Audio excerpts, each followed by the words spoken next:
Hi, folks. It's time for the Solstice season reading sale. Now, Catherine and I are still working hard on finding a new balance point after our frightening emergency. Big new challenges and hard limits are like that. They require us to learn more in order to find a way through with fewer resources than we used to think were necessary. But we've been dealing with limits and challenges for decades now. Together, we're old veterans at finding gratitude in the margins and delight in small things. And Catherine has always been courageous and determined, so I know we're going to figure it out. Of course, after any shock that big, one of the other things that helps is to get the good things moving again, so we can add some ongoing hopeful energy back into the big mix. I was originally planning a launch and sale to start much earlier in the year, but I am a very big fan of Solstice. I've even used "Have a Funky Solstice" as my main seasonal greeting for decades now, as a way to say I am in favor of enjoyment within all frameworks that work, and also rather fond of science and clear awareness of our shared planetary home. Plus, pretty as snow and icicles could be, those chilly low-light months in the north keep a lot of us indoors, which makes winter a truly great time for reading. So, Solstice reading sale it is. I'll say it quickly now. Each of the individual books is discounted by $5 or $6 Canadian. $9.99 instead of $14.99 for Night Song for Cigar-Box Banjo. $11.99 instead of $16.99 for Structural Happiness. And $12.99 instead of $18.99 for The Kind of Friend You Need. And the set of all three books is discounted especially much, $29.99 as compared to $50.97 at regular individual prices, and also a full $10 off the old all three bundle book price. Now, I know my stand-ups tend to be political, my songs a little zany, and many of my posts and essays take a philosophical perspective of one sort or another. But my books all have one cluster of related themes at their root. There really should be one single word which covers every part of this big and important subject, but if there is, I don't know it. The parts are compassion, love, gratitude, friendship, respect, curiosity, sincerity, sacrifice, humility, and principle. Doing well and caring. Finding strong, principled reasons to grow our strength of heart and keep up the lifelong struggle to maximize our humane capacity. Standing still on this stuff is always losing ground, surrendering to the cold, gray lonely. This essentially spiritual approach is also political in a way, because we will need strong hearts and big compassion to face the huge ecological and economic challenges ahead. But aside from learning more kindness as we go, standing up for underdogs, and remembering that humility is as useful as willpower, the necessary balance to it, in fact, I am agenda-free.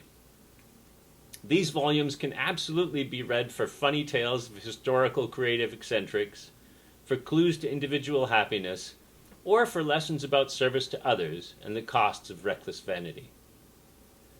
I suppose I'd have an easier time explaining my books if I had a spiritual or cultural faction.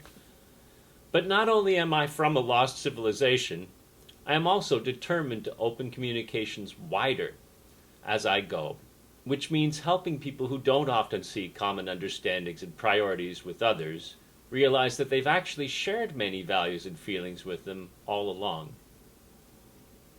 There are definitely some hard knocks lessons in the books, demanded by my own foolishness almost always, and some saving wisdom from situational and sometimes literal teachers too.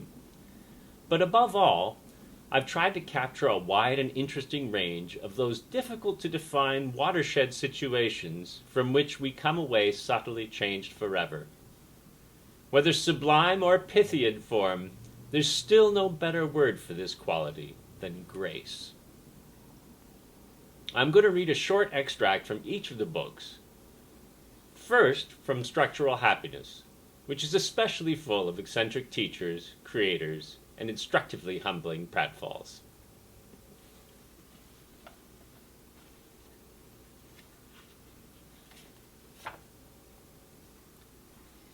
Back when I first started learning about yoga, it had a very different character. It was simple, modest, patient, and free. The only equipment you needed was a floor, and the only doctrine that was crucially important was to be peaceful about your approach. No plastic mats, no synthetic fiber outfits, and most especially, almost no snobbery or one-upmanship at all. I went to a couple of drop-in classes, I read a lot, I talked to some people I knew who were into it, but mostly I just practiced the poses I'd learned and tried to get better at performing them and soaking up the energy produced as effectively as I could. Now, I said no gear or money required, right? That was 90% true. But there was one thing I lacked. An openable window. So now and then, when my basement place got really stuffy, I decided to take my stretching and meditating self outside for a real treat. Not that a splintery, half-rotted wooden front porch with a giant precarious mobile made of rusty bicycles locked to the wrought iron handrail is an ideal spot, but I was willing to trade embarrassment and some potential tetanus hazard for the beautiful air. I never expected that doing this private thing in public, simply but without shame, would end up being one of the best social things I'd ever done in my life. I met people from all around the world who knew about yoga and just happened to walk by and see me. Quite a few newcomers to Canada in those days were surprised that anyone was even interested in yoga here. Several times while I was doing my porch yoga, I saw a neighbor who I didn't know. He was an older fellow, in his 40s, with a perfectly bald head and a lustrous beard, who came from one of those sweet and yet stricken islands in the Caribbean. He was also a dedicated and wildly creative gardener, always out and about, pruning, planting, and enjoying his verdant terraced hillside. At first we just nodded. Then we added a smile when we recognized each other, then a little wave. Finally, one day when I was just out on that porch reading a book, exercises long done, he walked right up to me and invited me to come over the next weekend for his big summer carnival party. "You play an instrument, don't you? A horn?" He must have heard that from my landlady, Gladys, who would often sit by the air vent upstairs with a glass of wine to enjoy my Friday jam sessions as if they were her own private concert. "Bring it along. We can always use another player." I don't think we'd even exchanged names yet, mind you. He just invited me. But to what? I didn't know that he'd spent time at an ashram and taught yoga at an expert level for many years after that. The subject of yoga didn't even come up between us for months, though we met and talked often after the party.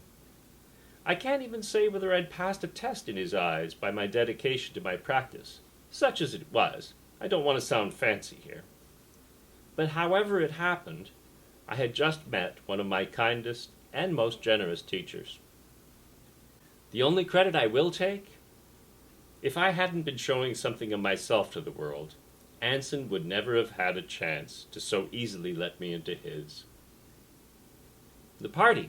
Yeah, the party was my real point. I almost want to write a whole volume on Anson's amazing Caravana parties alone, but that may actually be his book to write. It was the kind of happening that an independent filmmaker might have tried to stage to make a character appear to be infinitely cool, creative, and inspired. Only even the most imaginative among them would still have fallen far short of Anson's realized achievement. There was plenty of everything, and in such abundance that you'd never feel guilty enjoying the rare and wonderful pleasures which you found around you. The food was first-rate. Grilled shark, baked brie, splendid rare fruit, savory treats, and sweet cookery snacks piled up everywhere, and more coming out of the oven any minute. Save some room. In the carport out back, there was an old clawfoot bathtub full of imported beer and ice, A double picnic table completely covered with an incredibly international range of spirits. Far better selection than most bars.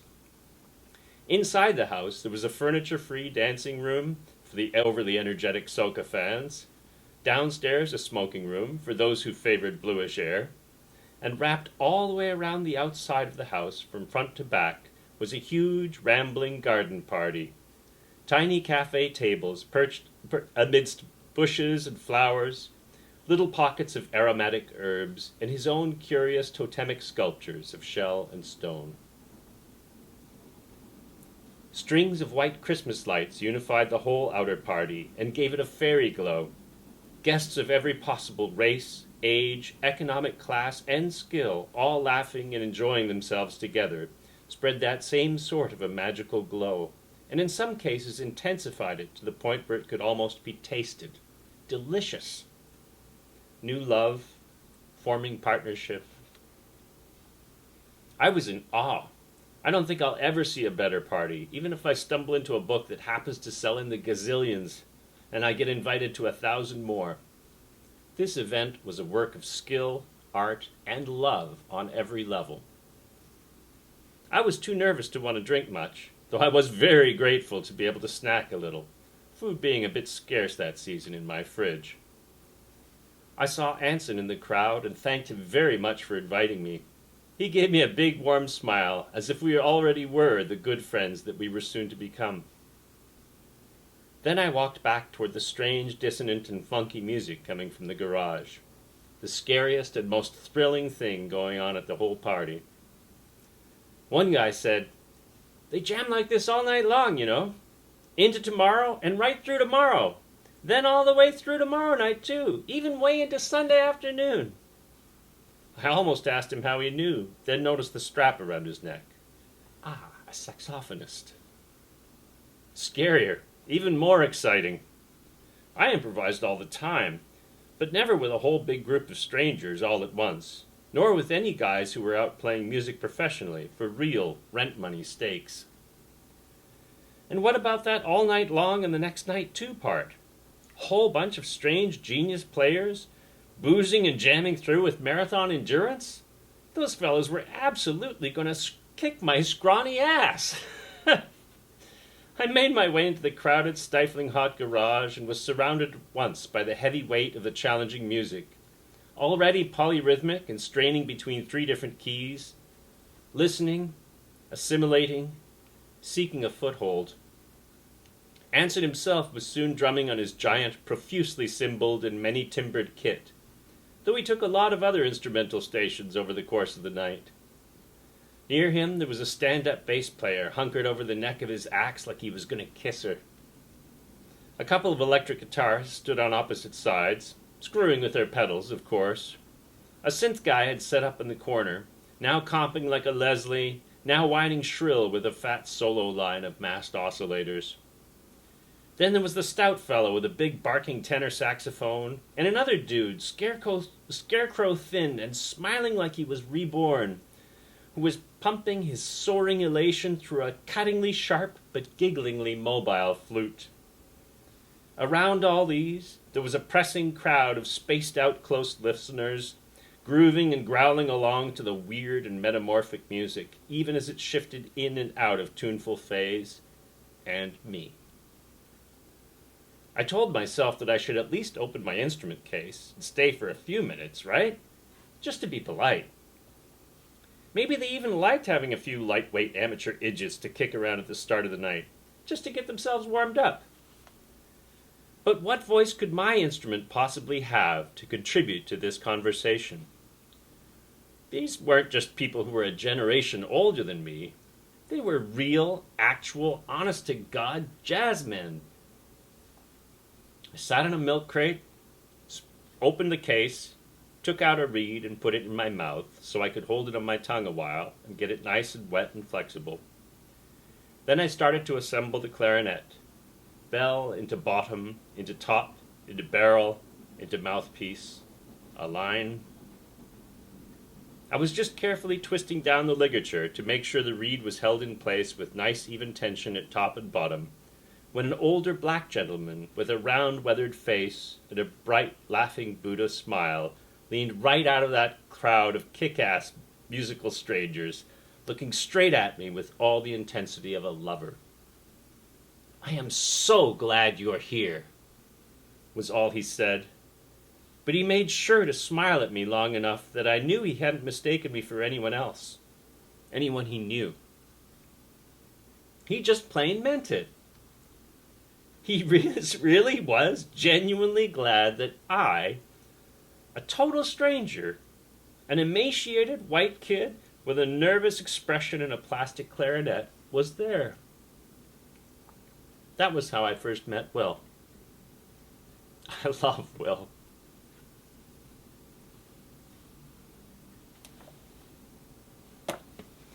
And now, I'd like to read you a couple of poems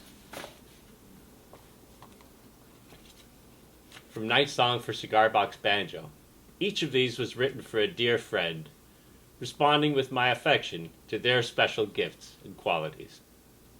The first one is for Bob Berger, who taught the first art class for which I ever sat as a costume model, and changed my life right at the start of the pose by saying, "Now look at what the model is offering you," making me realize that my pose wasn't stillness, but an action in itself, and it deserved full intentionality on every level. That one phrase, and the sincere respect behind it, instantly proved to me that the physically taxing work contained the seed of creative joy within it. Now, Bob always liked my historical costume characters especially, so one day he brought in a real treat for me to see, a rare treasure from his childhood, and an amazing artifact, which is what gave me this poem almost as fast as his superb welcoming line gave my modeling work depth and purpose. It's called Gold-Framed Vision. For a little boy in a small house on the big prairie, a howling winter night can stretch halfway to forever. For mother and father, some do without and secret patience, to buy their dreamer future sights beyond their own imagining. In young eyes, a book unfolds into a world. A magazine is an invitation to the exotic and exhilaration. 4 eyes in the schoolyard is a hard test, but 3 musketeers by the bedside light are damn good company. Gradually, as the master's mysteries are shown clear, those mysteries grow only deeper, that power more delicious. How many pencil leads, pens, pads, paints on that stained desk turn a dream long nourished into a journey. A pilgrimage to the city of dreams and angels, just in time for the almost revolution. A trade acquired, a nightly quest taken up in good faith. A craft built battle by battle, tempered by fate and skill. In time, the honorable turning to reach a strong arm down and lift up another generation of earnest wanderers, sharing the visions brought with so many hours of lonely work and those 2 critical lenses. And now, here in this small leather case, I see the evidence. Handmade glasses, showing workmanship beyond all living skill. Huge lenses, hand-ground from glass blanks. Flexible hooks for the young fellow's ears, like steam hose fittings rendered by an elven jeweler. All those hours of patient toil, all those fights declined, show in their absence of mark the commitment of the youth. An immaculate artifact, glowing still more than half a century later with respect, for the love and vision which knew not what they would bring, but gave them. This next one is from my most amazing friend, Nada. We have walked the city together, north and south, east and west, scouted for hidden galleries and forgotten history, taken many photographs, learning always as we move. Above all, we've had fantastic conversations, kilometer after kilometer. Talking on the move always has a special energy. The whole metabolism is engaged, and our brains are constantly being stimulated by changing background influences. Far more possibility to power new inspiration, or find an old memory than when we're sitting at home staring at four walls and the TV. Even when we're walking slowly, we are activated in every way. Mind you, Nada and I never walk slowly unless we're injured. Part of the spirit we share is the thrill of really covering ground. Never know quite what we find, but we always find something cool. The essential spirit of adventure. It's called When You Walk With Me. When you walk with me, I am an old man navigating through phantoms of the vanished and kinds of life before, telling locked-away stories piled high with dust and irony, the brown resin of time. When you walk with me, I am the gray, smiling uncle, lifting one more bundle of bittersweet shoulder high, playful and clever, stoked with the sad wisdom of limits and glorious failures. When you walk with me, I am in my prime again, amazingly, filled with laughing strength and power, familiar old pains in my worn body overwhelmed completely by vivid delight. When you walk with me, I am an idealist, demanding the impossible, right now while there's still a chance, and a drunken cynic, cracking jokes about last week's hope.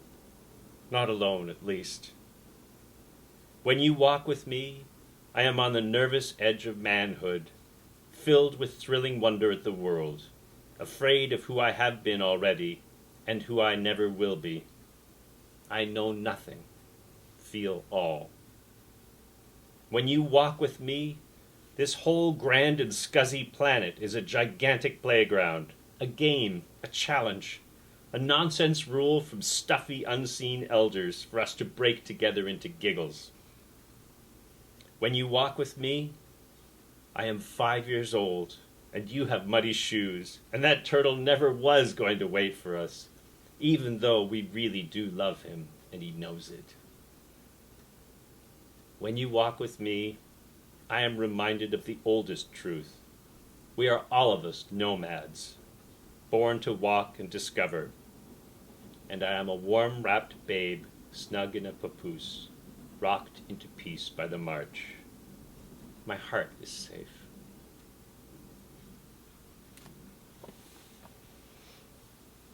And now to close, here's an introductory passage from a story in my latest book. A bit of Yonge Street nostalgia for my fellow Torontonians, setting up seedy Yonge and Dundas in 1980. Now, I did consider reading from one of the Christmases in this book. There are two depicted, but they are tucked so nicely into warm, specific context in their specific stories that I hate to break them free from it and abandon most of their sentimental weight. Anyhow, I have a feeling that for some, this 40-year-ago sketch will feel like an old ornament from the bottom of the last dusty box you could find stuffed into the rafters. The cheesy and yet delicate and complicated one that you're amazed didn't get smashed yet, and very glad indeed to see.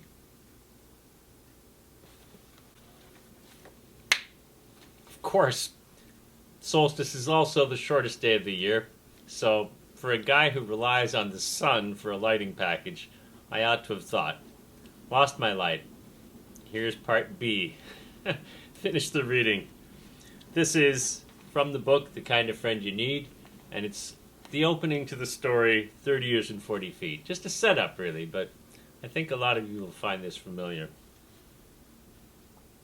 A scene must first be set, but how best to describe the corner of Yonge and Elm all the way back in 1981? Yonge Street has always been Toronto's spine, and that part of it remains chaotic and hyper-commercial. But the constellation of ingredients now is so different and so thoroughly corporate as to make it almost a different place, emotionally unrecognizable. Ustinov famously called Toronto New York run by the Swiss, and that stretch definitely was our equivalent of seedy Times Square. But that's still much too simplistic. In those days, Toronto only had one downtown, and that corner was right in the middle of it. It was also a very different time for culture, both popular and obscure. It was still precious, and most people expressed some of their taste and interests by hunting for oddities, building unique collections of things that were very hard to find. The difficulty of the hunt greatly increased the satisfaction of the reward. Now, I'm not saying all of this was an expression of good taste. There were plenty of plastic Elvis sculpture gardens atop console televisions, and complete mint-condition discographies of Liberace and Guy Lombardo. But two important things were different from today. Information, including art, music, writing, movies, and all sorts of other culture, was always expressed as a physical object. You had to have the thing in your hands to enjoy the creative or entertainment energy inside it. It was also appreciated. Far greater pleasures were extracted from the same exact content because of the difference in gratitude. Despite early promise, the internet is not a vast warehouse containing everything that ever happened. It is hugely, fatally biased toward both the recent and what we ask it for. Too convenient for anything we obtain through it to feel hard-earned or emotionally substantial. While useful, it simply doesn't make our brains activate the same way the association with challenging hunting activities used to. Anyhow, the main game is now defense, finding ways to fend off most of the information actively beamed at us so we can concentrate and use our time to accomplish things that are important to us. But the complex satisfactions collecting used to provide were sweet indeed, and they forged a surprising array of social bonds. Back then, finding that record or that book could absolutely make your week, and most of the best spots in town, for any taste you could name, were found along Yonge Street. Sam the Record Man was a particularly special institution, in many ways the nation's commercial capital of recorded music appreciation. They had insanely knowledgeable experts in their lavishly diverse jazz and classical sections, and every rock, pop, and folk record would reliably hit their shelves first. For their big sales, Sam's had lineups going all the way around the block and off-duty cops working crowd control. 10-cent records, when they were $5 or $10 a piece, normally, really felt like a nice present from Sam himself, who was always there. Even when you had to fight your way through an apologizing riot to win your take. Still Canada, after all, even at our craziest. Sam's gigantic neon double record album sign was a blazing landmark for decades, right across from my Elm Street vantage point. Around the corner from Sam's, down Gould, there was a street market full of stalls with homemade jewelry, crafts, clothes, and trinkets. And just behind them, a dozen tables worth of chess for money were kept busy all day and long into the trash-talking street-lit night. Several of the best speed chess players were scruffy and even outright stinky on the outside, and yet still cocky in a way which no other social milieu would have afforded them. Genuinely confident, from nothing other than their continuous intellectual challenge to all comers, and their triumphant defense of their right to a regular table, from which to so joyously kick the tourists' asses. They'd give you 5 honest minutes on the chess clock, and take only 1 minute for themselves, and still trounce you neatly, with plenty of time to spare. So much for that $5.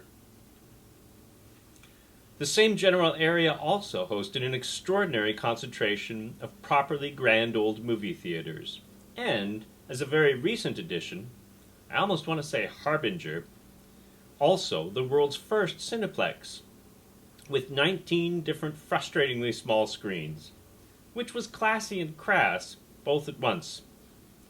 So many screens guaranteed a brief theatrical spotlight for many rarer underground and foreign films, and yet it also meant that they could offer continuous all-day seating times for the big-money Hollywood releases. I loved what this did for Richard Pryor, who was a revelation on the big screen and stayed up there for months.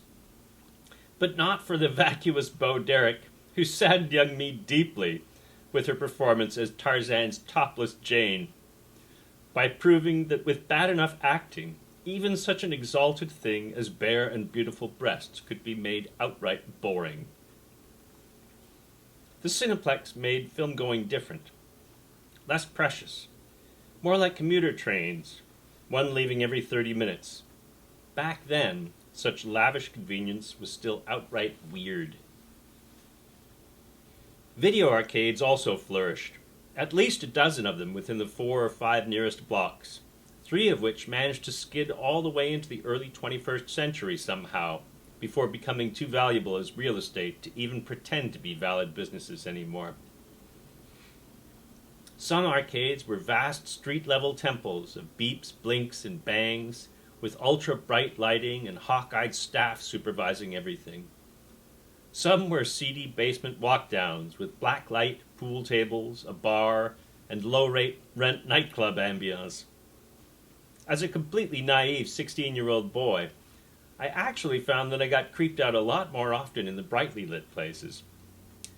But maybe that was just because the predators there were a more confident breed than the ones that I was too dumb to fear the way I really should have while gaming in the basement shadows. I'll never forget the imperious attitude of the quarter guys, perched way up in their elevated boxes, where they could see and scowl at everything in the room just by turning their heads. They would always look at you like you were trying to buy porn, without being anywhere near old enough to be entitled, and they, in turn, were trying to decide whether to let you have it out of the boundless generosity of their hearts, or deny you righteously. Maybe that did make giving up a tenner for that precious roll of slugs seem like a more important transaction than it actually was. I certainly did it often enough, and I never did stop feeling nervous or thrilled when I successfully bought a fresh roll. There were also camera shops, genuine greasy spoons from the 40s and 50s, tattoo parlors, edgy punky hair salons, scuzzy pool halls, strip clubs, rub and tugs, head shops and poster emporiums, along with several used bookstores that featured fine first edition literature in the windows, but actually made most of their money trading vintage used men's magazines from the curtained back room. The landmarks around the edges? Maple Leaf Gardens was just up in the north, a reliable source of boisterous hockey and rock concert crowds. Ryerson Polytechnic squatted over seriously in high brutalist style due east. The 2 biggest retailers in the country had flagship stores sited just to the south, and the city's main bus terminal was just west on Bay Street, complete with the original terminal restaurant, frighteningly well named, though lovely if viewed strictly as a piece of nostalgic sculpture, a walk-in Hockney. But for me, the corner of Yonge and Elm will forever belong to the Mango Spot, even though that business has been physically missing for many years. As mentioned already, I was sheltered from the normal world, immersed in our culty commune, weird-schooled, and a 16-year-old kid. So you wouldn't be crazy to wonder what I was doing spending all of my time hanging out downtown in the center of every freak culture there was. It's a long story to tell it all, and it's really not today's story. But this tale starts right after the break. My friends, my school, my worldview, and even my living arrangements were all intertwined with the commune. When I got to the point where I started to question the wrong things too often, I was suddenly and completely excommunicated.